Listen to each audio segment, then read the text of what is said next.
అవి తలగవు కొండలకైనను. కొండడ్డొచ్చిందనుకోండి పక్క నుంచి వెళ్ళవుట్ అవి. కొండడ్డొస్తే మేం పక్క నుంచి వెళ్ళడం ఏమిటి? కొండ తప్పుకోకూడదా? కొండ ఎలా తప్పుకుంటుంది?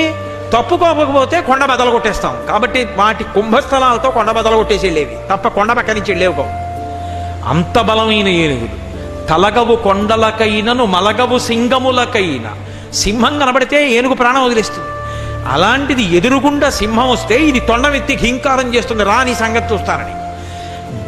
కాబట్టి తలగవు కొండలకైనను మలగవు సింగములకైన మార్కొను కడిమిన్గలగవు పిడుగులకైనను. లోకంలో వేదంలో ఒక మాట చెప్తారు, అన్ని ప్రాణులకు భయకారకమైనది ఏది అంటే పిడుగుపాటు. పిడుగు శబ్దం అన్ని ప్రాణులు భయోత్పాతాన్ని పొందుతాయి, దవడలు బిగుసుకుంటాయని చెప్తుంది వేదం. అటువంటి పిడుగులు పడితే అవి చీకాకు పొంది తలలు విదల్చి తొండమెత్తి చూసేవిట. ఏమిటో చప్పుడో, ఏమిటో పిడుగో అని పిడుగు వంక చూసేదిట. కాబట్టి గలగవు పిడుగులకైనను ఇలబల సంపన్న వృత్తి ఏనుగుగొన్నల్. అబ్బా ఏమి మాట వేస్తారో పోతన గారు.